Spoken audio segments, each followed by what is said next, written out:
Good morning. आज हम बात करने जा रहे हैं हिस्ट्री ऑप्शनल की, जिनका इतिहास वैकल्पिक विषय है। उनसे मैं बात करना चाह रहा हूँ, या जो विषय चयन में जिनको दुविधा है, तो हिस्ट्री लेकर के मैं बात करने जा रहा हूँ। देखिए, एक तो बहुत पॉपुलर बात हम आपसे शेयर करना चाहते हैं कि हिस्ट्री जो सिविल सर्विसेज में लोग लेते हैं, उनमें मेरा अपना जो अनुभव रहा है वो, और कमीशन का भी यही रिकॉर्ड है, लेकिन हमारा तो बहुत ज़्यादा अनुभव है कि जिन बच्चों के पास एकेडमिक्स में माने BA MA में हिस्ट्री नहीं रही है, वो कॉमर्स के रहे हैं या इंजीनियरिंग के रहे हैं या मेडिसिन के रहे हैं, उन लोगों ने हिस्ट्री में बहुत ज़्यादा स्कोर किया है बनस्पत उन लोगों के जिन लोगों ने BA MA में हिस्ट्री पढ़ी है। और ये आप लोगों के भी जानकारी में होगा कि जो बच्चे अपने यूनिवर्सिटी में या कॉलेज में हिस्ट्री के टॉपर्स हैं, उनको आप, और अच्छे स्कॉलर हिस्ट्री के हैं, उसमें Allahabad university, Lucknow university, Patna university और यहाँ तक कि दिल्ली के अनेक कॉलेजेस के स्टूडेंट्स, उनको आप देखते होंगे कि वो हिस्ट्री में या तो हिस्ट्री ऑप्शनल नहीं लेते या वो IAS क्वालिफाई नहीं कर पाते। तो ऐसा क्यों होता है कि हिस्ट्री का जो अच्छा बच्चा है, मेरे तो एक आध ऐसे IAS नोन हैं जिन्होंने हिस्ट्री में डॉक्टरेट तक किया और उनका सिलेक्शन तब तक वो नहीं पाए जब तक कि उन्होंने हिस्ट्री ऑप्शन की जगह पर दूसरा ऑप्शन नहीं। और जैसा कि हमारे तमाम सारे बच्चों का इंटरव्यू सुन रहे होंगे आप, जो सिलेक्शन पाए 2003, 4, 6, 8, 9, 10 यहाँ तक कि 15 तक में, तो उन लोगों ने हिस्ट्री के बदौलत ही सिलेक्शन पाया। तो बहुत सारे लोग मुझसे पूछते भी थे कि आप, या पूछते भी हैं कि आप हिस्ट्री में किस तरीके से नंबर दिलवाते हो। हमारे कुछ बच्चों को तो कमीशन में हाईएस्ट स्कोर मिले।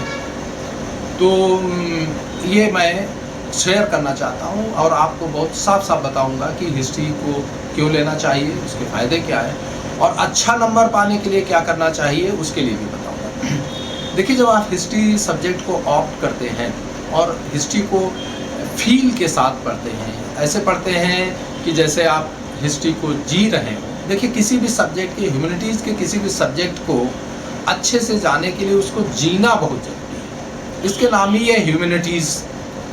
तो ये जो मानविकी संबंध है, मानविकी विषय हैं, ये ह्यूमन इंटेंशंस के along with human intentions move करते हैं, और ये आपके ह्यूमन काइंड को फार्म और रिफॉर्म करते हुए चलते हैं।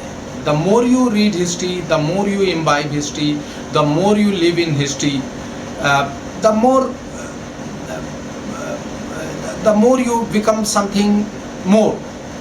तो ये एक समझने की बात है। जब आप सब्जेक्ट को जीते हो, जैसे फिलॉसफी किसी का सब्जेक्ट है, और फिलॉसफी में जितना डूबेगा तो वो उतना ही फिलॉसफर बन करके निकलने लगेगा। साइकोलॉजी जो लोग जो ऐसे पढ़ लेते हैं रट्टू तोता सिक्सिज्म से, उनकी बात मैं नहीं कर रहा हूँ, लेकिन जो सब्जेक्ट को डूब करके जीते हैं, तो फिर वो साइकोलॉजी आपने फैशन में नहीं पढ़ी है और आपने साइकोलॉजी को जिया है, तो आपका चारों तरफ के इंसानों के साथ रिलेशन जो है वो बिल्कुल बदला होगा। आपको इंसान बदले हुए दिखाई पड़ने लगेगा, आप खुद को बदला हुआ पाने लगेंगे। तो इस तरीके से जब आप इतिहास को जीने लगते हो, तो फिर आप एक बड़ी पर्सनैलिटी, दुनिया में दो ही तरीके के लोग, ऐसा कोई बड़ा आदमी नहीं हुआ है जिनका दो चीज़ों पर कमान ना हो, एक भाषा पर, साहित्य पर, और दूसरा इतिहास पर। आप देखते होंगे दुनिया के बड़े लोग जो हैं, उन्होंने इतिहास को भी ठीक से पढ़ा। यदि उन्होंने अपनी लाइफ में एकेडमिक्स में इतिहास नहीं पढ़ा है, तो फिर उसके बाद वो जब सोशल लाइफ में, पॉलिटिकल लाइफ में, पॉलिटिकल फील्ड में आते हैं, तो इतिहास को ठीक से पढ़ते हैं। तो दूसरा है इतिहास। इतिहास जाने बगैर तो आपकी ज़िंदगी वैसे ही है जैसे कोई फूल हो और आप उस फूल से मोहित तो हो और फूल खुद पर भी मोहित हो, लेकिन वो ये ना जानता हो कि मेरा प्लांट कौन सा है। जैसे गुलाब आपके हाथ में हो, लेकिन आप ये ना जानो कि ये गुलाब है। आपके हाथ में कमल हो, लेकिन आप ये ना जानो कि कमल है, या कमल खुद ही ना जाने कि हम कहाँ से हैं। तो इतिहास के बगैर तो इंसान डाल से टूटे हुए पत्ते की तरह है, जो ये नहीं जानता है कि हमारा पौधा कौन सा है, हमारा वृक्ष कौन सा है। आप कल्पना करो कि आप अपना नाम भूल जाओ, अपने पिताजी का नाम भूल जाओ, अपने बाबा का नाम भूल जाओ, तो आपको कैसा लगेगा। इसी तरीके से यदि आप इतिहास को नहीं जानते हो तो बहुत चांस बनता है कि आप रूटलेस पर्सनैलिटी बन जाओगे, और जितना ज़्यादा आपको इतिहास मालूम होगा आपकी पर्सनैलिटी उतनी ही बड़ी लगेगी और छोटे छोटे मुद्दे आपको उतने ही छोटे लगने लगेंगे। तो इतिहास आपके अंदर बड़प्पन देता है। और यदि आप सोशल फील्ड में हैं, पॉलिटिकल फील्ड में हैं, एडमिनिस्ट्रेशन में जाते हैं तो कहते हैं इतिहास अपने को दोहराता है। तो इतिहास जानने का फ़ायदा क्या होता है कि जो दोहराने लायक चीज़ें हैं उन्हें हम दोहराने दें, और जो दोहराने लायक नहीं है उनको हम सप्रेस कर दें। जैसे किसी राजा के अंदर का communal flare cause of the downfall of the dynasty बनता है, चाहे मौर्यों का हो चाहे मुगलों का हो, जो कट्टरपंथी रहे उनकी वजह से काज ऑफ द डाउनफॉल बनता है, या लेथार्जिक हैं, या नेपोटिज्म का शिकार है, या इनडिफरेंस टुवर्ड्स एडमिनिस्ट्रेशन है, या improper in the selection of their bureaucrats हैं। तो ऐसी कोई गलती भारी पड़ती है और डायनेस्टी का पतन होता है। तो ऐसे ही यदि हमारा चीफ मिनिस्टर, प्राइम मिनिस्टर यदि इन चीज़ों से अवगत है, हमारा मिनिस्टर या किसी पॉलिटिकल पार्टी का हेड इन चीज़ों को जानता है, तो अपनी पॉलिटिकल पार्टी को और अपने एडमिनिस्ट्रेशन को बचाए रखने के लिए, अपने राष्ट्र को, अपने अस्मिता को बचाए रखने के लिए उसे बचने की कोशिश करेगा। History repeats itself. तो क्या है इसका मतलब यह है कि यदि history is nothing but the chain of cause and effects, इतिहास जो है वो कारण और परिणाम की एक श्रृंखला है, और इसीलिए कहा जाता है कि हिस्ट्री रिपीट्स इटसेल्फ, इतिहास अपने को दोहराता है। तो chain of the cause and effects का मतलब है कि you create the same causes that will lead to same effects. आप वैसे ही कारण पैदा कर दो तो वैसे ही परिणाम फिर से निकलने लगेंगे। तो इसलिए इतिहास अपने को दोहराता है। लेकिन ये ध्यान रखने की बात है कि इतिहास की गति चक्रीय नहीं है। ऐसा नहीं कि मौर्य काल से चले और फिर हम मौर्य काल में लौट जाएंगे, ना ना ना, ये संभव नहीं है। क्योंकि progression is the nature of law of nature, माने आगे बढ़ना तो प्रकृति का नियम। तो इतिहास की गति कैसे होती है? इतिहास की गति स्पाइरल होती है। इतिहास आगे बढ़ता जाता है और दोहराता जाता है। समझिए कि आपने एक लाइन खींच दी और इस लाइन के लिमिट बनना चालू हुआ, ऊपर जाएगा फिर नीचे जाएगा, फिर ऊपर जाएगा फिर नीचे जाएगा, फिर ऊपर जाएगा फिर नीचे जाएगा। काजेज एंड इफेक्ट्स उसको दोहराते हुए जाएंगे। जैसे मौर्य काल के पतन का कारण जैसा है, अमूमन वैसा ही कारण गुप्त काल के पतन का आप पढ़ोगे, या जैसा मौर्य काल के पतन का कारण है वैसा ही आप मुगल काल के पतन का कारण पढ़ोगे। ये आपको जान के आश्चर्य होगा कि rise and fall of any kingdom, rise and fall of any dynasty, rise and fall of any emperor के सारे पॉइंट्स अमूमन कॉमन होते हैं। एक आध ऐसा पॉइंट होता है जो एक्सक्लूसिवली उसी डायनेस्टी के लिए लागू होता है। बाकी आपको ज़्यादातर, आपने cause of the downfall of Mauryan empire पढ़ लिया, मौर्यन एम्पायर पढ़ लिया, फिर आपको अलग से cause of the downfall of any empire, Chola, Rashtrakuta, Chalukya, Rajput, सल्तनत, मुगल, किसी को अलग से पढ़ने की ज़रूरत नहीं है। आप उसी बात को दूसरे के लिए भी लिख सकते हैं और वो उतना ही पर्टिनेंट आंसर माना जाएगा जितना वो मौर्य के लिए था। बस एक आध एक्सक्लूसिव बातें हैं। हाँ, राजाओं के नाम आप लिखने लगोगे और गलत लिख दोगे कि आप causes of the downfall of the Mauryan empire आपने रट लिया और आपको लगा यही causes of the downfall of the Mughal भी हैं, तो मुगल में नाम तो अलग आपको मिलेंगे ना। अब आप मौर्यों के नाम मुगल में नहीं लिख सकते हो, लेकिन जो काज है वो ऑलमोस्ट कॉमन है। तो इसलिए इतिहास को आप उसके आकार में मत जाइए। जिन बच्चों ने अच्छे स्कोर नहीं पाए हैं और वो एकेडमिक्स में अच्छा किए हैं, एक बात तो आपको बहुत साफ बता दें, और ये बात बहुत है सबकी नॉलेज में, लेकिन ये जो मैं कहूँगा तो सुन के थोड़ी कम अच्छी लगेगी, कि BA की जो कॉपी चेक होती है वही प्रोफेसर्स आपकी IAS की भी कॉपी चेक करते हैं। उनमें जो रेप्यूटेड प्रोफेसर होते हैं, एबव बोर्ड होते हैं, जिनकी रेपुटेशन अच्छी है, नॉलेज अच्छा है, तो वो आपके ऑप्शनल की भी कॉपी चेक करते हैं और वही आपकी BA की भी कॉपी चेक करते हैं। लेकिन BA में जो चेक की कॉपी चेक करते वक्त जो उदारता आपके प्रोफेसर्स दिखाते हैं, वो उदारता आपकी IAS की कॉपी चेक करने में नहीं दिखाते। आप उत्तर लिखते वक्त तमाम सारा वेवर्ड बातें लिख देते हो, तमाम सारी ऐसी बातें लिख देते हो जो बातें नहीं लिखनी चाहिए, क्वेश्चन में नहीं, आंसर में नहीं आती हैं, तो वो आपका BA की कॉपी चेक करने वाले प्रोफेसर उसको ओवरलुक कर देते हैं और आपके अच्छे लिखे हुए पर नंबर दे देते हैं। लेकिन आईएएस में अच्छा और ख़राब कुछ होता ही नहीं है। आईएएस में सिर्फ ये होता है कि आंसर है या आंसर नहीं। अच्छा खराब की कैटेगरी नहीं है, इस बात को आप ध्यान रखिएगा। आईएएस में जब कोई प्रोफेसर कॉपी चेक करता है तो उसके दिमाग में एक अच्छा हिस्ट्री का बालक नहीं होता है। कमीशन आपको हिस्टोरियन के रूप में कभी सिलेक्शन नहीं करेगा। आपके पास इकोनॉमिक सब्जेक्ट है तो इकोनॉमिस्ट के रूप में वो कभी सिलेक्शन आपका नहीं करेगा। आपके पास केमिस्ट्री है तो केमिस्ट्री के स्कॉलर के रूप में आपका सिलेक्शन नहीं करता। They don't need scholar of chemistry, they don't need economist, they don't need historian. उसका वो क्या करेगा? उनको एक ऐसा रॉ मटेरियल चाहिए जिसको वो एक एबव बोर्ड ऑनेस्ट ब्यूरोक्रेट में कन्वर्ट कर सके। और चूंकि उनके पास कोई और डिवाइस नहीं है ये चेक करने की, तो वो ऑप्शनल सब्जेक्ट और जीएस के पेपर के माध्यम से ये जानने की कोशिश करते हैं कि आपके अंदर एक प्रोस्पेक्टिव, ओबीडियंट, साइंटिफिक टेम्परामेंट का, free from all the narrow minded, ना नेपोटिज्म हो, ना कम्युनलिज्म हो, ना कास्ट रिलेटेड एटीट्यूड हो, ऐसी चीज़ों से, ना रीजनलिज्म हो, ऐसी चीज़ों से, और ना बहुत इंडोक्ट्रिनेटेड हो पर्टिकुलर डिसिप्लिन में कि वो बिल्कुल हिले ही ना। ऐसे व्यक्ति को वो लेना चाहते हैं। तो they are more interested to select a person who love to live under discipline और जो ओबीडियंट है। तो वो आंसर लिखते ही आप रिफ्लेक्ट हो जाते हैं। तो इसलिए ध्यान रखना है कि जब हिस्ट्री एमए की कॉपी चेक होती है, यूजीसी के लिए आपकी कॉपी चेक होती है, तो उसमें ये देखा जाता है कि बच्चे के अंदर एक प्रोस्पेक्टिव हिस्टोरियन है कि नहीं। लेकिन जब सिविल सर्विसेज में आप हिस्ट्री का ऑप्शनल लिखते हो तो उसमें देखा जाता है कि आपके अंदर एक अच्छे ब्यूरोक्रेट्स की ओबीडियंसी और आपके अंदर डिसिप्लिन है कि नहीं, पंक्चुअलिटी है कि नहीं। तो इस बात का ध्यान रखें कि आईएएस का आंसर लिखते वक्त या तो आप आंसर लिखते हो या आंसर नहीं लिखते हो। इस बात को मैं अभी एग्जाम्पल से समझाऊंगा तो आपको समझ में आएगा।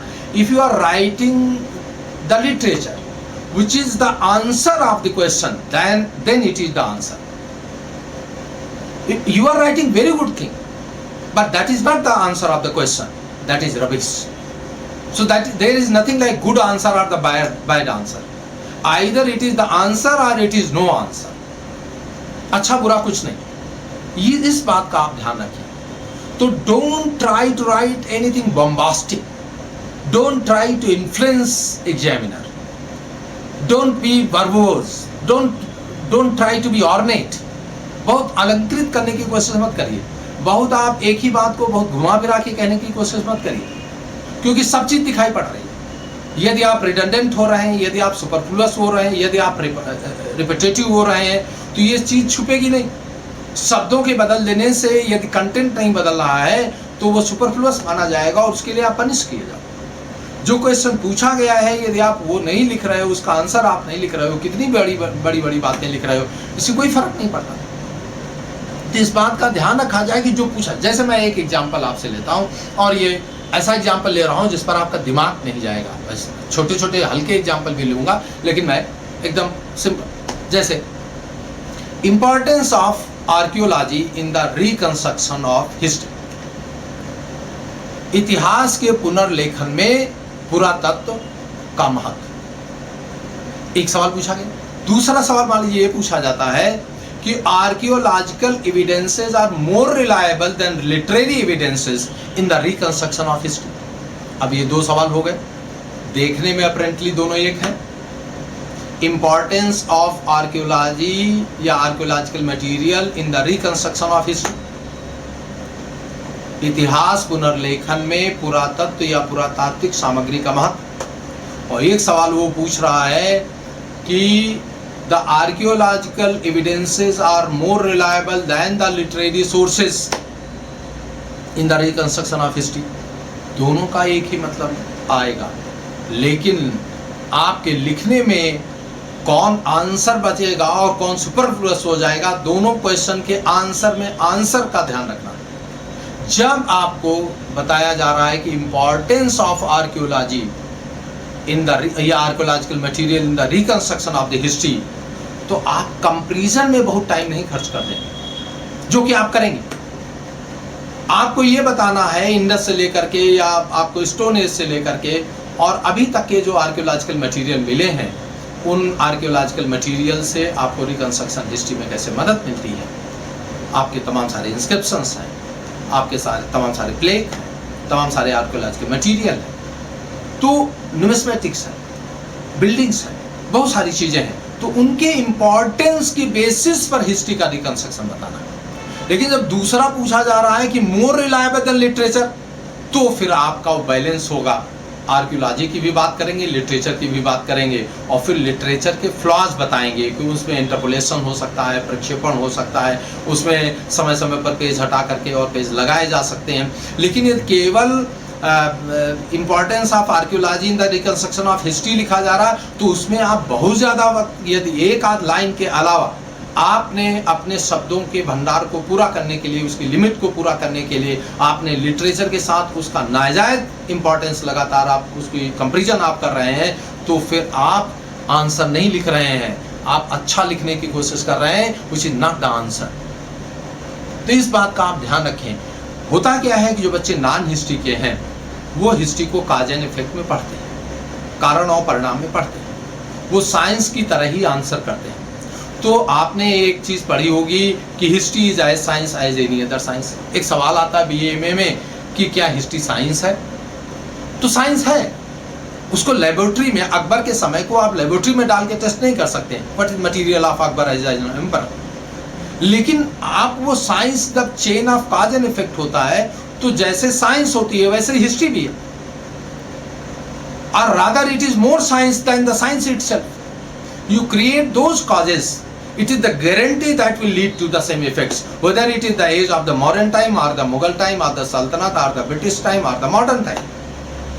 So as far as the chain of causes and effects are concerned, chain of cause and effect is concerned, history is more science than any other science. तो आपको डिसिप्लिन में रहना है, जैसे कि 2 multiplied by 2 is equal to 1, तो उसमें आप कोई फिलॉसफी नहीं बताओगे, आप कहोगे 4। ऐसे जब पूछ रहा है कि importance of archaeology in the reconstruction of the history, तो आप बताओगे कि दीज आर द इम्पॉर्टेंस और these are the salient features involve while reconstructing the history on the basis of archaeological material. तो आप बताना चालू करोगे। जो चीज़ें जहाँ डिफिशिएंसी ऑफ लिटरेचर वही मदद नहीं करती है, जहाँ पर तमाम सारा लिटरेचर है वहाँ भी आर्कियोलॉजी आपकी मदद करता है। आपने पैनेजरी लिखा ली, प्रशस्त लिखवा लिया, समुद्रगुप्त ने हर्षण से लिखा लिया, हर्ष ने बाण से लिखवा लिया, या किसी ने किसी से लिखवा लिया। अब वो that doesn't match with the archaeological evidences, तो आप बताओगे। या उसकी जो अब उसने पृथ्वीराज को लिख दिया कि वो पृथ्वी वल्लभ हैं या वो भारतेश्वर बली हैं, तो भारतेश्वर बली से उनका एरिया नहीं मैच करेगा। तो लिटरेचर में तमाम सारी बातें ऐसी लिखी होंगी जो उनके आर्कियोलॉजी से मैच नहीं करेंगी, तो अब आपको इंटरप्रेट करना है। लेकिन इसमें लिटरेचर को कम बताने का बहुत प्रयास नहीं करना, उसमें आर्कियोलॉजिकल एविडेंसेस को ही हाईलाइट करना।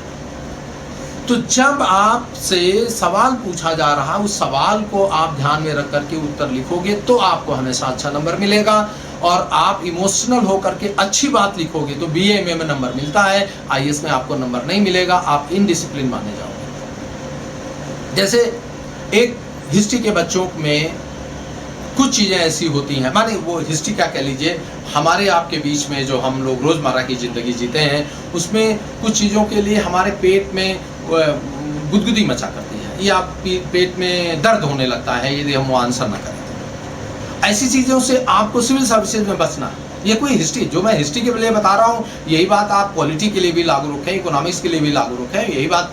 लेकिन ऑप्शनल सब्जेक्ट में ज़्यादा मैटर करता है, इसलिए कि जब सवाल पूछा जा रहा है कि इम्पोर्टेंस ऑफ धम्मा, जैसे मान लीजिए कि सवाल पूछा गया highlight the philosophy of Dhamma of Ashok, तो आपको धम्म के बारे में लिखना है, ना कि अशोक के बारे में। अशोक के बारे में यदि एक भी लाइन आप लिखोगे कि Ashok was the great ruler of Mauryan dynasty, he was the grandson of Chandragupta Maurya who founded the Mauryan dynasty and he was more than his father and even more than his grandfather, ऐसा कुछ भी आप लिख देते हो तो ये answer नहीं है। ये अच्छी बात है लेकिन आंसर नहीं, तो आप पनिश कर दिए जाओ।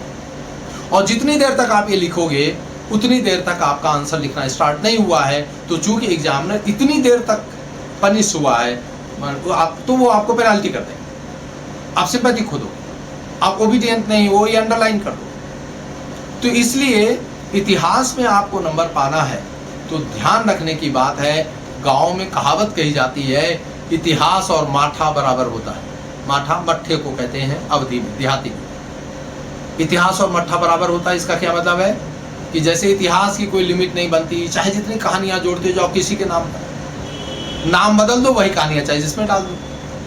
ऐसे ही मट्ठा नहीं खत्म होता है। कहते हैं मट्ठा बेचने वाला 1 गिलास मट्ठा किसी को बेच दिया, 1 गिलास पानी उसने डाल दिया, फिर किसी ने 1 गिलास और मांगा, उसके पास 100 लीटर मट्ठा है, किसी ने 1 लीटर मांगा, 1 लीटर मट्ठा दे दिया, फिर उसके बाद मट्ठा जो है 1 लीटर पानी डाल दिया। तो इस तरीके से 100 लीटर उसके बाद बचा रहेगा। जब वो तय कर लेगा कि नहीं अब हम थक गए हैं, अब 100 लीटर बेच के चले जाएंगे, तो अब जिसको बेचेगा बताएगा कि देखिए पतला मट्ठा बहुत अच्छा होता है हेल्थ के लिए, तो इसलिए ये मट्ठे की कोई गारंटी नहीं होती कि इतना पतला होता है, इतना गाढ़ा होता है। तो इसी तरीके से इतिहास को भी लोग समझते हैं कि इतिहास तो जो होता है वो इतिहास और फिक्शन, उपन्यास को लेकर के कहावत कही जाती है कि उपन्यासें सच होती हैं, उनके नाम फिक्टिशस होते हैं, और इतिहास उपन्यास होती है क्योंकि केवल उसके नाम सच होते हैं। तो ऐसी जो अफवाहें इतिहास की हैं, ऐसी जो गॉसिप है इतिहास की, उनको लेकर के यदि आप इतिहास लिखोगे तो थोड़ा सा मुश्किल हो जाएगा। तो इतिहास की कहानियाँ बिल्कुल न जानिए, हमको केवल एडमिनिस्ट्रेशन, पॉलिटी, इकोनॉमी, फिलॉसफी, जो किसी भी डायनेस्टी और उसके समय का जो कंटेम्प्रेरी जो स्कूल हैं, केवल उनके बारे में हमको डिटेल में जानना है। और बहुत ज़्यादा पॉलिटिकल हिस्ट्री के बारे में जानने की ज़रूरत, राजा रानियों के नाम, उनकी कहानियाँ, उनके जैसे इतिहास को लेकर के तुरंत बच्चा कह देता सर इतिहास में हमको बहुत बोर्डम, बहुत बोरियत होती है। क्या बोरियत होती? हमको नाम नहीं याद होते और हमको डेट नहीं याद होती। ध्यान रखना, सिविल सर्विसेज में, IAS में यदि आप अच्छे नंबर पाना चाहते हो तो आप राजा रानी का नाम और डेट, ये 2 चीज़ें कभी मत याद रखना, क्योंकि इनका कोई मतलब ही नहीं। रेफरेंस में कोई चीज़ आ जाए तो आ जाए, नहीं तो आप डेट लिखने पर कोई नंबर नहीं पाओगे। आपसे पूछा गया the philosophy of Dhamma of Ashoka, तो आपने उसमें अशोक की डेट लिखने की कोशिश किया, या अशोक का नाम लिखने की कोशिश किया, या मौर्यन डायनेस्टी का वो बता दिया, टाइम बता दिया, तो रेन, उससे कोई फर्क नहीं। अशोक का क्या रेन था, इससे कोई मतलब नहीं। अशोक रूलर था, इससे भी कोई मतलब नहीं। फिलॉसफी ऑफ धम्म आपको हाईलाइट करना है। दीन इलाही आप अकबर पूछा जाता तो अकबर कौन है ये आपको बिल्कुल नहीं बताना है, आपको दीन इलाही बताना है। दीन इलाही बताने में अकबर के बारे में कुछ भी बता दो, हाँ दीन इलाही को एक्सप्लेन करने में अकबर की कोई एक्टिविटीज उसको हाईलाइट करने में काम आती है, तो उतनी ही आपको बतानी है। You are not suppose to tell anything about Akbar. क्यों अकबर, वो बाबर का कौन था, हुमायूं का कौन था, शाहजहां का कौन था, कि जहांगीर का कौन था, कि उसका पीरियड क्या था, दिस इज ऑल रबिश। और इसीलिए जब आपसे कहा जाता है 250 वर्ड्स में लिखो, तो आप कहते हो इतना तो कम है। कम नहीं, पसीना छूट जाएगा जब आप केवल आंसर लिखोगे।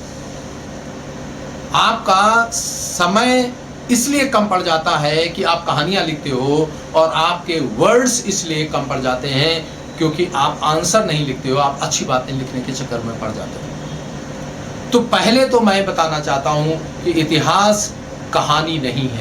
तो इतनी दूर तक तो बात हो गई, जो बात कॉमन थी कि हमको परीक्षा में किस चीज़ का ध्यान रखना चाहिए। तो ये पॉलिटी का भी सवाल लिखते वक्त आपको ध्यान रखना है कि procedure for the impeachment of the president, मान लीजिए पूछा कि राष्ट्रपति के महाभियोग की प्रक्रिया को लिखिए, तो यदि आप लिखते हो कि president is the constitutional head of India, the real power belongs to the prime minister of India, because we live in parliamentary democracy where the amount of responsibility matches with the amount of the right, या amount of the right matches with the amount of responsibility, ऐसा कुछ भी आप लिख रहे हो president के impeachment procedure में, या प्रेसिडेंट का कुछ भी आप प्रेसिडेंट के बारे में लिख रहे हैं, तो आप ये समझ लीजिए कि आप अपने पैर में कुल्हाड़ी मार रहे हैं। आपको लिखना है कि procedure of the impeachment of the president is follow. तो ये भी लिखने की जरूरत नहीं, क्योंकि ये भी वर्ड्स खा गया। तो आप प्रोसीजर लिखना चालू करो कि the resolution for the impeachment of the president can be brought in either house of the parliament। यहाँ से आपको स्टार्ट करना है, क्योंकि ये प्रोसीजर है। फिर उसके प्रोसीजर कैसे, कितने उसमें मेंबर राज्यसभा में है तो कितना चाहिए, लोकसभा में है तो कितना चाहिए, और यदि फिर वो लाता है, फिर वो सेकेंड हाउसेस की इंक्वायरी करा, तो मैंने जो भी प्रोसीजर है वो आपको लिखना।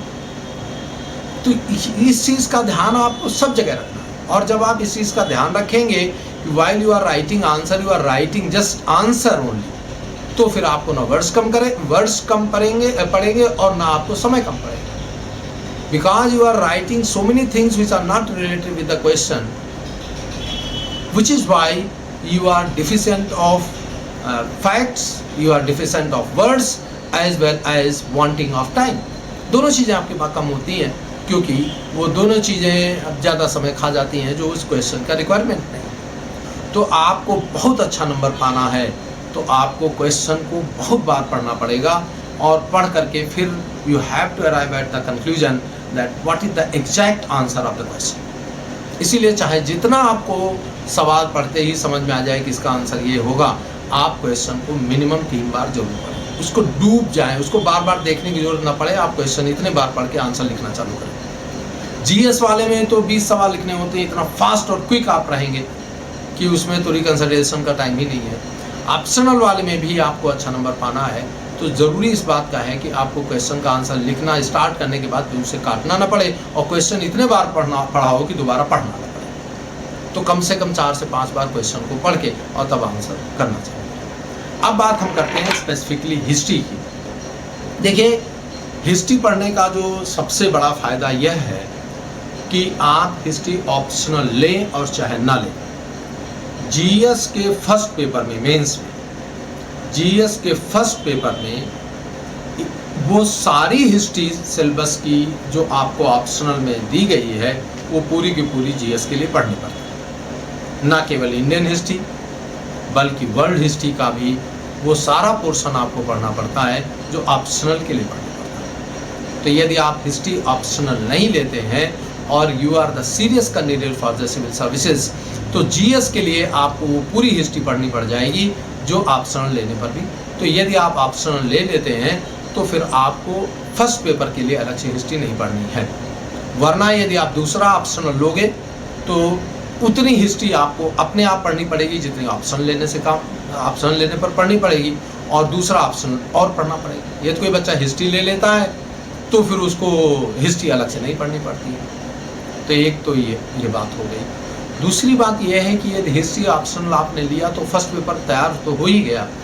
हिस्ट्री को ठीक से पढ़ने का ये फ़ायदा होगा कि आप फोर्थ पेपर में बहुत अच्छा स्कोर करोगे, जो एथिक्स का पेपर है। देखिए, हिस्ट्री में जो कॉमनली नोन हिस्ट्री है वह हिस्ट्री में नहीं है। हिस्ट्री में आप क्या पढ़ते हो? एडमिनिस्ट्रेशन पढ़ते हो। हिस्ट्री में आप क्या पढ़ते हो? कल्चर पढ़ते हो। हिस्ट्री में जब आप पढ़ते हैं तो बुद्ध को पढ़ते हैं, महावीर को पढ़ते हैं। मिडवल में आप आ जाइए तो पूरा का पूरा कबीर, तुलसी, सूर, मीरा, नानक, जितने भी बड़े फिलासफर और सोशल रिफॉर्मर्स हुए उनको आप पढ़ते हो। फिर मॉडर्न में आप आ जाते हो तो राजा राम मोहन राय, जवाहरलाल नेहरू, गांधी, अंबेडकर, अरविंदो, इनको सबको आपको पढ़ना पड़ता है। विवेकानंद को पढ़ना पड़ता है। तो ये सब जो मॉडर्न थिंकर्स हैं, फिलासफर्स हैं, ये आप एथिक्स में आपको पढ़ना पड़ता है। हिस्ट्री में अपने आप आपको तैयार हो जाता है। आप जब हिस्ट्री पढ़ते हैं तो वेस्टर्निज्म पढ़ते हैं, न्यू वेस्टर्निज्म पढ़ते हैं। आप वैदिक एज पढ़ते हैं और वैदिक एज में आप अर्ली वैदिक पढ़ते हैं और फिर ब्राह्मणिक एज पढ़ते हैं, और ब्राह्मणिक एज के बाद फिर आपको उपनिषद पढ़ना पड़ता है लेटर वैदिक एज के लिए। तो उपनिषदिक फिलासफी आपको जानना ही पड़ता है। 6 स्कूल्स ऑफ फिलासफी आपको हिस्ट्री में पढ़ना ही पड़ता है। तो आप उसमें सांख्य है, मीमांसा है दोनों, और बुद्धिज्म है, जैनिज्म है, ये सारा कुछ आपको पढ़ना पड़ता है। तो जब आप ये सब पढ़ते हो तो आपकी एक पर्सनैलिटी इतनी बड़ी बनती है हिस्ट्री पढ़ने से कि फोर्थ पेपर की तैयारी बहुत अच्छे से आपकी हो जाती है। यदि किसी बच्चे ने हिस्ट्री को, अब आप ये भी आप देखें कि हिस्ट्री के नाम पर ऑप्शनल में जो पॉलिटिकल हिस्ट्री है वो बहुत कम पूछी जाती है, बहुत कम पूछी जाती है। ज़्यादातर फोकस किस पर होता है? इकोनॉमिक हिस्ट्री पर होता है। ट्रेड एंड कॉमर्स को पूछा जाता है, इकोनॉमिक कंडीशन पूछी जाती है since Harappa to the modern time. फिर दूसरा क्या होता है? सोसाइटी पूछी जाती है। तो उसमें आप वीमेन के थ्रू आउट एक करंट चल रहा होता है। आप सोसाइटी को पढ़ोगे तो वैदिक टिल मॉडर्न आपको एक अंडर करंट दिखाई पड़ेगी पोजीशन ऑफ वीमेन को लेकर के। आप एक चीज़ पढ़ते हो, दूसरा कंडीशन आप शूद्राज को लेकर के पढ़ते हो। और फिर supremacy of the supreme class, प्रभु वर्ग का जो वर्चस्व बना है उसके बारे में पढ़ते हो। तो किस तरीके से सोसाइटी का मूवमेंट हो रहा है उसे आप पढ़ते हैं। तो एक हो गया इकोनॉमिक करंट, एक हो गया सोशल करंट, तीसरा बनता है एक philosophical current, socio religious reform में आप पढ़ते हैं। तो आप देखते होंगे हिंदुस्तान में, यूरोप में तो रेनेसा एक बार हुआ, भारत में कई बार रेनेसा हुआ। तो एक तो रेनेसा तब होता है जब ब्राह्मणिक एज के बाद बुद्ध और जैन जो रेनेसा करते हैं, माने जो नास्तिक संप्रदाय हैं, नॉन बिलीवर इन वैदिक इनफॉलिबिलिटी। और दूसरा फिर आप एक रेनेसा पढ़ते हैं गुप्तोत्तर काल में न्यू वेस्टर्निज्म के नाम पर। और फिर आप पढ़ते हैं मिडवल टाइम में सोशियो रिलीजियस रिफॉर्म मूवमेंट्स पढ़ते हैं, जिसमें सूफी और भक्ति बहुत डिटेल में आप पढ़ते हैं। और फिर एक मॉडर्न रेनेसा जिसके लिए यूरोप भी जाना जाता है, और फिर वो हमारे यहाँ रेनेसेंस होता है जिसमें आप सोशल रिफॉर्म पढ़ते हो। तो ये भी हिस्ट्री का बड़ा हिस्सा है। फिर आप ancient to modern art and architecture पढ़ते हैं। तो सब मिला करके हिस्ट्री के नाम पर आप जो पढ़ते हैं वो सोशियो कल्चरल इकोनॉमिक हिस्ट्री ज़्यादा है, पॉलिटिकल हिस्ट्री कम है। ध्यान रखना, पॉलिटिकल हिस्ट्री कम है, पॉलिटी खूब है। जैसे मॉडर्न एडमिनिस्ट्रेशन आपसे पूछा जाए, पॉलिटी और पॉलिटिकल हिस्ट्री में फ़र्क होता है। पॉलिटिक्स लोग बोल देते हैं अमूमन, तो पॉलिटिक्स जो बच्चे बोल देते हैं। अभी एक मैं बच्चे से बात कर रहा था फ़ोन पर, तो उसने कहा कि सर हमने हिस्ट्री पॉलिटिक्स पढ़ रखी थी। अब बच्चों तक तुम लोगों को भी आदत पड़ी हुई है कि पॉलिटिक्स बोल देते हो, तो पॉलिटिक्स थोड़े आप पढ़ते हैं, और हिस्ट्री का भी पॉलिटिक्स आप नहीं पढ़ते। अकबर से रिलेटेड कहानियाँ, अशोक से रिलेटेड कहानियाँ, चंद्रगुप्त मौर्य से रिलेटेड कहानियाँ, चंद्रगुप्त विक्रमादित्य से रिलेटेड कहानियाँ, या अलाउद्दीन खिलजी से रिलेटेड कहानियाँ, जिन चीज़ों पर पिक्चरें बनती हैं वो सिविल सर्विसेज की हिस्ट्री का कंटेंट नहीं है, वो गॉसिप फिक्शन है। इसलिए तो उसमें तमाम लोग कहते हैं, कुछ लोग, अब जैसे अकबर जोधा है, अब जोधा बाई का नाम हिस्ट्री में तो कहीं आता नहीं, लेकिन ये तो आम आदमी के लिए जोधा बाई वगैरह अकबर अधूरा है। या जो कहानी अलाउद्दीन खिलजी और पद्मावती की है, तो वो तो लिटरेरी और फिक्शन ज़्यादा है, हिस्ट्री में तो उसको कहीं ठीक से पढ़ा नहीं। तो ये जो हिस्ट्री का पॉलिटिकल पक्ष है ये आपसे कहीं नहीं पूछा जाता है। क्या पूछा जाता? पॉलिटी पूछी जाती है, राज व्यवस्था पूछी जाती है। मेटकॉफ जब दक्षिण भारत घूम रहा था तो उसने बताया कि भारतवर्ष का जो लोकल एडमिनिस्ट्रेशन है, यूरोप इसकी कल्पना नहीं कर सकता। चोलों का जो विलेज एडमिनिस्ट्रेशन है, और चोलों का तो अलग से हाईलाइट हो गया क्योंकि उनका जो है ज़्यादातर उस पर लिखा एपिग्राफिक एविडेंसेस मिल जाते हैं उत्तर मेरूर में, और तमाम सारे मंदिरों पर उनका लिखा हुआ मिल गया है। लेकिन ये ध्यान रखना कि वैदिक काल से लेकर के, स्पेशली उत्तर वैदिक काल से लेकर के और आधुनिक समय तक, माने अंग्रेजों ने जब तक हमारे पूरे लोकल एडमिनिस्ट्रेशन का नाश नहीं कर दिया, तब तक लोकल एडमिनिस्ट्रेशन, विलेज एडमिनिस्ट्रेशन जो था वो एक ऐसा भारतवर्ष का ऐसा वातावरण निर्मित कर रहा था कि जिसकी वजह से हिंदुस्तान एक सोने की चिड़िया बन सका था। ध्यान रखना, जब तक आम आदमी का उत्पादन में सक्रिय सहयोग नहीं होगा तब तक कोई देश खुशहाल नहीं हो सकता है। कुछ लोग पैदा करें बाकी लोग खाएं, कुछ लोग एम्प्लॉयर हों बाकी सब एम्प्लॉय हो जाएं, तो वह देश कभी समृद्ध नहीं कर सकता। हिंदुस्तान गांव में बसता है और गांव आर्थिक रूप से स्वतंत्र हैं, लेकिन टेक्निकल बात यह है कि वो आइसोलेटेड नहीं है। सवाल जब सीधा उठता है कि भारत गांव का है और गांव स्वावलंबी थे। India belongs to villages and villages were self dependent. तो ऐसा लगता है कि India was the conglomeration of independent villages. तो ये एक मैसेज देना चाहता है वेस्टर्न राइटर आपको कमजोर करने के लिए कि India is not a nation, it is geographical expression, क्योंकि India is nothing but the sum total of the village republics and villages are self reliant, they are independent. No, it is utter nonsense. वो एक बहुत ही high class का एक economic mechanism था। गांव अपने जरूरत की चीजें पैदा करते थे, लेकिन उन्हीं गांवों के बने हुए उत्पाद हमको अंतरराष्ट्रीय बाजार तक ले जाते थे। प्राचीन काल में आप याद रखिए, हिपालस ने जब मानसून हवाओं की खोज की थी, और उसके बाद खोज कुछ नहीं थी, मानसून पहले से था। मानसून हवाओं की क्या खोज करोगे, लेकिन एक क्रेडिट दे दी जाती है। तो उसके पहले से हड़प्पा के ज़माने से। हड़प्पा के ज़माने में जो कॉटन बेल्स हैं, जो कॉटन गांठें हैं, सूत की गांठ, ये आपको बेबीलोनिया, मेसोपोटामिया से मिली है। तो उस ज़माने से लेकर के और अंग्रेज जिससे ललचाए हुए भारत में आए थे, तब तक गांव आर्थिक रूप से स्वतंत्र थे, राजनैतिक रूप से राजाओं का हस्तक्षेप वहाँ नहीं था, लेकिन आइसोलेटेड नहीं थे और भारत की अर्थव्यवस्था से उदासीन नहीं थे। गांव का बना हुआ ही कपड़ा शहरों की मार्केट में आता था और वहाँ से पहुँच करके विदेशों तक। मुगलों के ज़माने में ददनी व्यवस्था ने, और मुगलों के ज़माने में एक आपसे सवाल पूछा जाता है, कैपिटल फॉर्मेशन और अर्बनाइजेशन। मुगलों के ज़माने का जो कैपिटल फॉर्मेशन और अर्बनाइजेशन था वो मार्वलस था, वर्ल्ड में सबसे ज़्यादा था। गांव के दरवाजे, गांव के कॉटेज इंडस्ट्रीज में, गांव में जो एक आदमी, एक किसान और साथ ही साथ उसकी कॉटेज इंडस्ट्री का बना हुआ प्रोडक्शन जो होता था, उसको आगरा, दिल्ली, सूरत, इनकी बाज़ारों तक पहुंच थी और वहाँ से वो विदेश में जाता था। तो गांव का, जिससे जैसे आज चाइना के गांव के प्रोडक्शन से भारत पटा पड़ा है, ऐसे ही हजारों वर्षों तक गांव का उत्पादन विदेशों में जाता था और इतना धन आता था कि प्लिनी को रोना पड़ा, तमाम सारे लोगों को रोना पड़ा कि भारत में केवल जो है वो पैसा आता ही आता है, भारत से बाहर पैसा जाता नहीं है।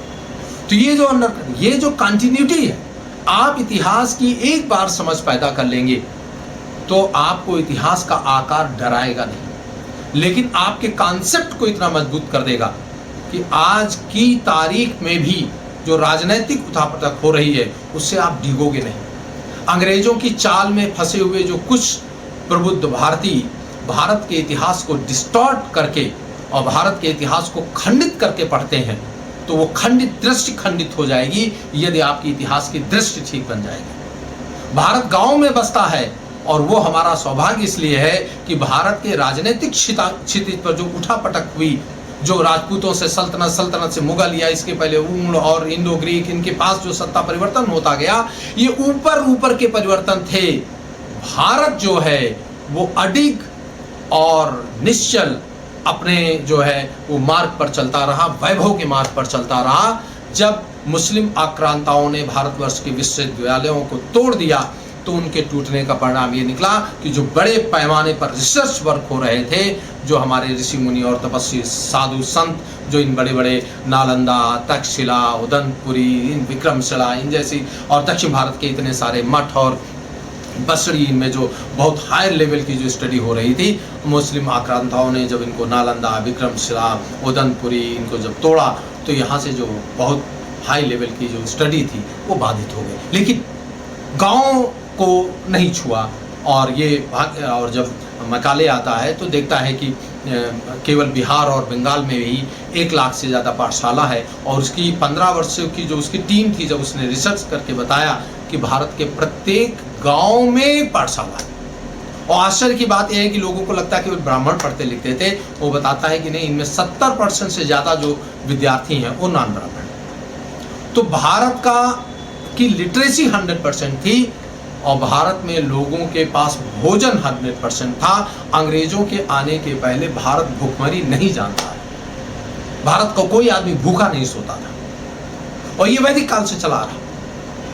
और भूख यदि खाना कोई मांगता भी था तो वो ब्राह्मण मांगता था, क्योंकि ब्राह्मण नॉन प्रोडक्टिव था और जो नॉन प्रोडक्टिव है उसे छीनने का अधिकार नहीं था, उसे मांगने का केवल उसका अधिकार था। तो भीख मांगता था, भिक्षा मांगता था। तो ये भारत में एक जो कम्युनिटी लाइफ है जिसको जजमानी व्यवस्था कहते हैं, उसके तहत एक अंडर करंट थी। तो आप वैदिक से लेकर के और मॉडर्न टाइम तक एक इकोनॉमिक करंट को पकड़ लेंगे, एक सोशल करंट को पकड़ लेंगे, एक कल्चरल करंट को पकड़ लेंगे, तो आपको इतिहास में टुकड़ों में पढ़ने की दृष्टि खत्म हो जाएगी और फिर इतिहास आपके एकदम मुट्ठी में आ जाएगा।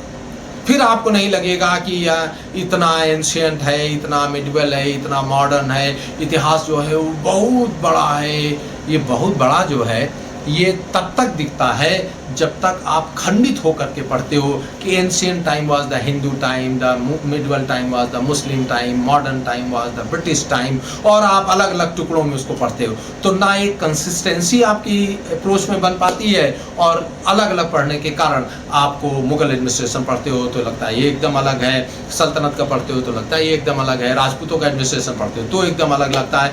आप जब हमारे साथ यात्रा करोगे तो आप एक जगह का एडमिनिस्ट्रेशन जान लोगे, उसके बाद सबका एडमिनिस्ट्रेशन वैसा ही, थोड़ा बहुत परिवर्तन होता है। आपको जब हम सुल्तान के बारे में लिखाएंगे तो वही लैंग्वेज आप बादशाह के बारे में लिखोगे, आपको जो मौर्य किंग के बारे में लिखाएंगे वही आप गुप्ता किंग के बारे में लिखोगे, एकदम एग्जैक्टली वही लैंग्वेज, उतना ही पैराग्राफ आपको याद करना है, क्योंकि कोई भी रहा हो, अंग्रेजों का गवर्नर जनरल, या इसके पहले मुगलों का बादशाह, या सल्तनत का सुल्तान, या राजपूतों का राजा, या इसका गुप्तों का महाराजा, या जो मुगलों का किंग, इन सब की पोजीशन एक जैसी है, और ये अनकम्प्रोमाइजिंग उनकी अथॉरिटी है, उनका court highest court of the land है, और वो अपने जो मिनिस्टर्स रखते हैं वो काउंसलर हैं, और वो उस पर अपनी सलाह दे सकते हैं, लेकिन उनकी सलाह बाध्यकारी नहीं है। ये सारी बातें एक जैसी हैं, और हर समय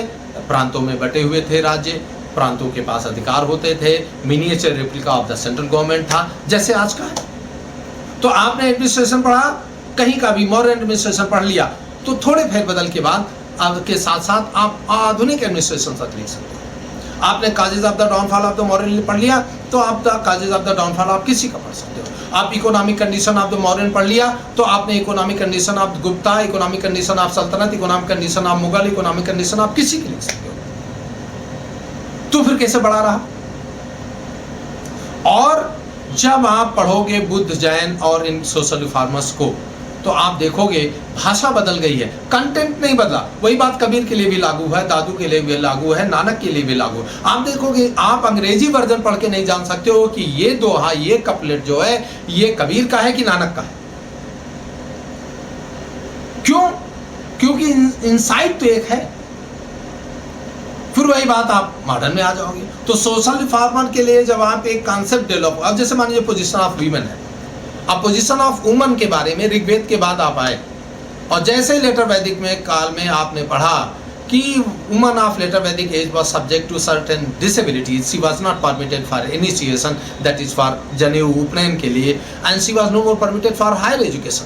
अब वहां से डाउनफॉल चालू होगा। अब that was the truth of every time.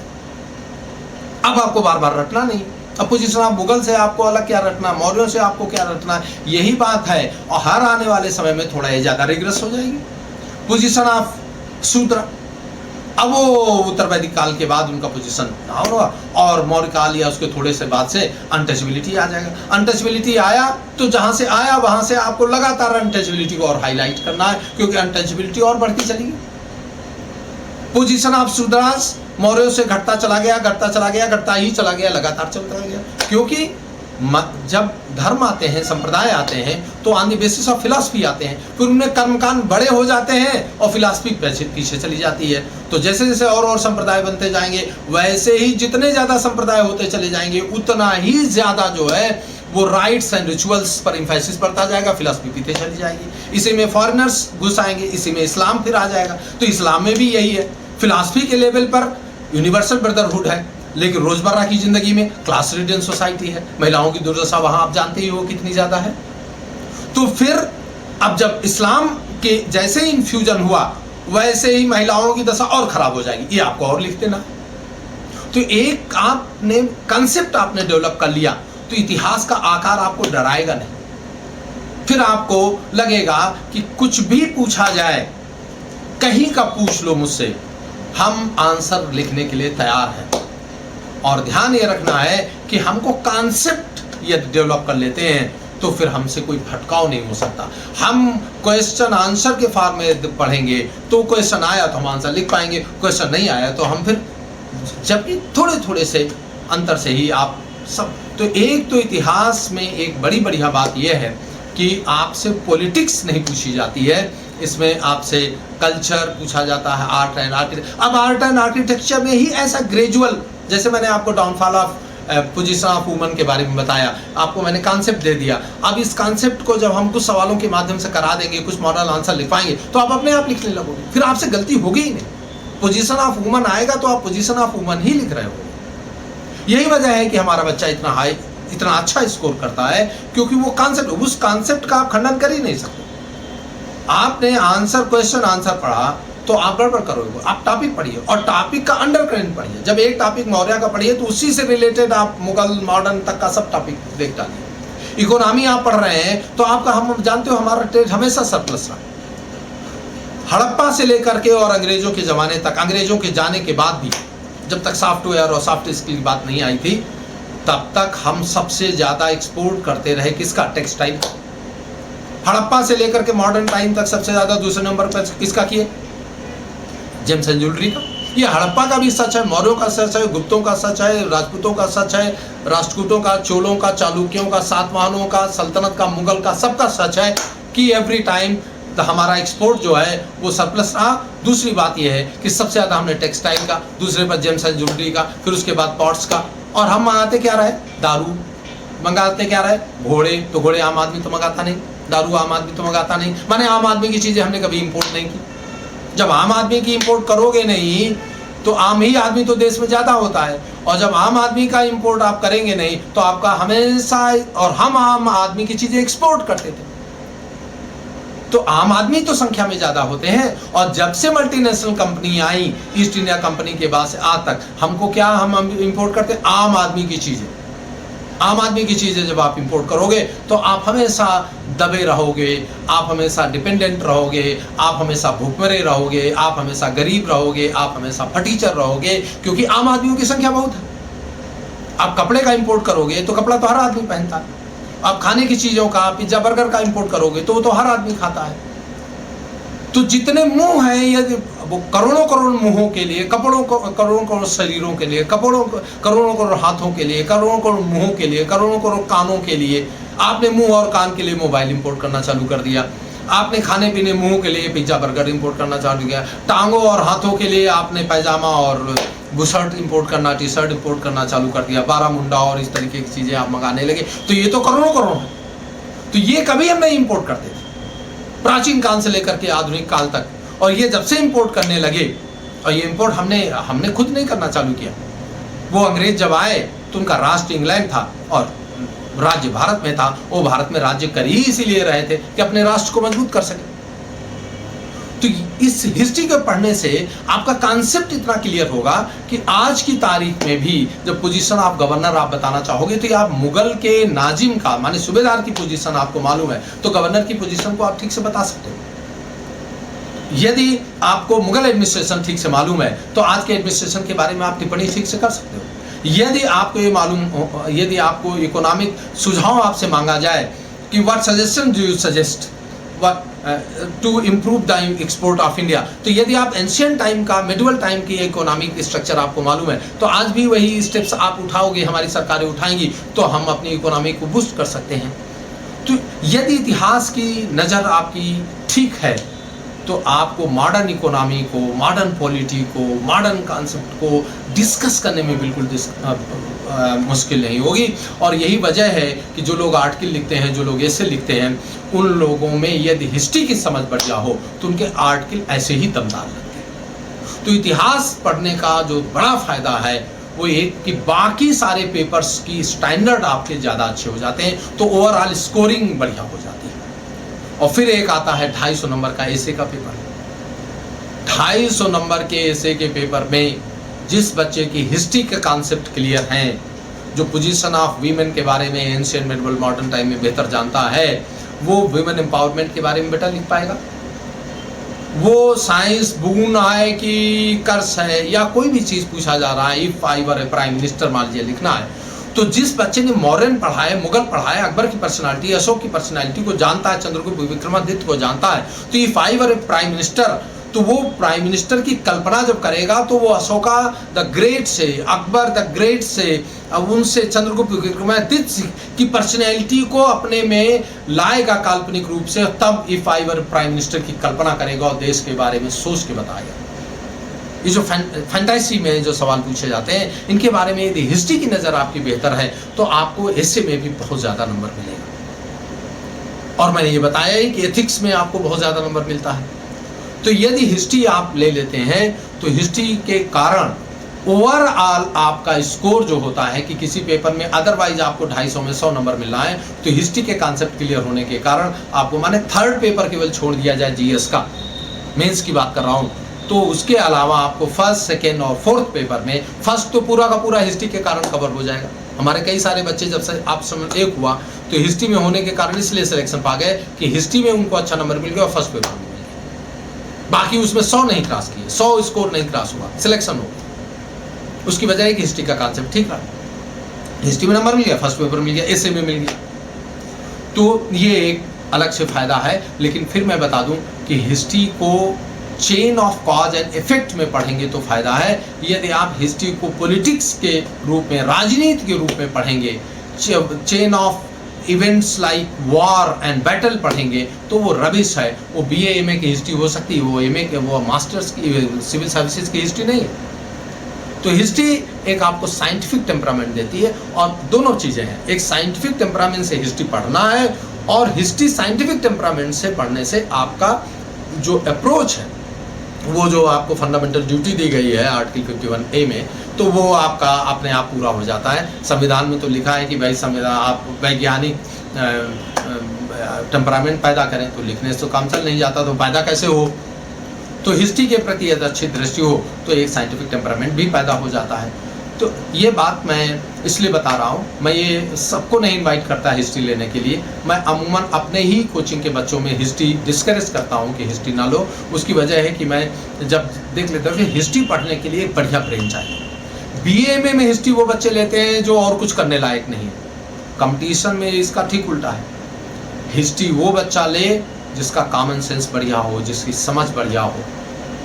जो बच्चा हिस्ट्री समझ जिसकी बढ़िया है, अच्छी जगह से पढ़ाई लिखाई किया है, या अच्छी जगह ना भी पढ़ा हो लेकिन उसकी अपनी समझ बहुत अच्छी है, तो दूसरे ऑप्शनल में यदि वो 50% नंबर पाएगा तो हिस्ट्री में वो 70% नंबर पाएगा। लेकिन मैं उसी बच्चे की अपनी मेधा पर बात कर रहा हूँ कि जो 50% पाने लायक है वो 70% पाएगा। लेकिन जो कुछ होने लायक नहीं है, तो ऐसा नहीं हिस्ट्री में कुछ हो जाएगा, उसके लिए मेरा कोई प्रॉमिस नहीं। मैं उन बच्चों के लिए बात कर रहा हूँ कि जो अदरवाइज कोई दूसरा सब्जेक्ट लेंगे, पब्लिक एडमिनिस्ट्रेशन लेंगे, ज्योग्राफी लेंगे और इस तरीके का कोई सब्जेक्ट लेंगे, तो वो उसमें जो नंबर पाएंगे, हिस्ट्री को ये प्रॉपरली पढ़ते हैं तो उसमें वो 10-20% नंबर ज़्यादा पाएंगे। ये मेरा प्रॉमिस है। तो इसलिए जो अच्छे बच्चे हैं वो जो भी स्कोर करते हैं दूसरे ऑप्शनल में, और तो वो निश्चित रूप से हिस्ट्री में ज़्यादा कर पाएंगे, क्योंकि मैंने हिस्ट्री को बताया कि हिस्ट्री को आप साइंस की तरह पढ़ें तो फिर आपको ना हिस्ट्री बड़ी लगेगी ना हिस्ट्री बोरिंग लगेगी। हिस्ट्री में उसी तरीके से, और सबसे बड़ा फायदा ये है कि जब आपकी अप्रोच डेवलप हो जाती है तो फिर हिस्ट्री को टुकड़ों में पढ़ने की आपकी ज़रूरत खत्म हो जाती है। एडमिनिस्ट्रेशन हर डायनेस्टी का नहीं पढ़ना है, केवल एक एडमिनिस्ट्रेशन पढ़ लेना, वही सब जगह आपको थोड़े बदलाव के साथ, ज़रा से ज़रा सा बदलाव के साथ। डाउनफॉल आपको एक पढ़ना है, सारे डाउनफॉल उसी तरीके से है। मैं डाउनफॉल की एक जैसे लिस्ट लिखाऊंगा तो 20-25 पॉइंट होते हैं डाउनफॉल के, काजेज ऑफ डाउनफॉल, वो उतने लिखने, वो मौर्य में भी है, मुगलों में, सब में डाउनफॉल के हैं। Causes of the rise of any dynasty है